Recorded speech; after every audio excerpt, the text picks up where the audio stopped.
What's up everyone? Welcome to the video. Today we're going to take a look at how to replace the battery in this Audi A6 remote key fob.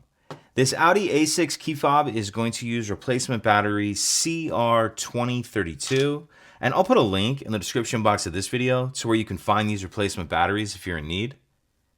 So the first thing I'm going to do is grab my key fob and remove the emergency key that's in the bottom of it. That's done by pressing this release on the back of the fob that my thumb's on, and the emergency key will slide out like that.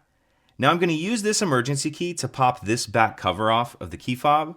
How I'm going to do that is I'm going to come in, I'm going to put it in that slot that it just slid out of, but I'm going to come in at an angle like this. There's a little tab on this back cover that I'm going to press, and when you press it with the key, it's going to pop that cover up just a little bit. So I'm going to come in again at an angle kind of like this. So I'm going to come in like that, and as I do that, it's going to pop that back cover up just a little bit.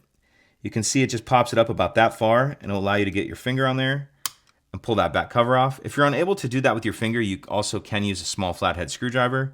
But this is that tab that we're pressing on. As we're coming in at an angle, we're pressing on that tab. Once we get that back cover off, we see our battery right here. And for this part, I'm going to use my screwdriver just to help me carefully get under the edge of the battery and get it out of that holder. Then I'll grab my new replacement battery, and you want to make sure that you're installing that with the plus side up, positive side up.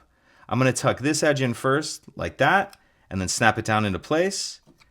Then we can put our back cover on, and you can see there's these two tabs on the top of the cover. That's what I'm going to slide in first.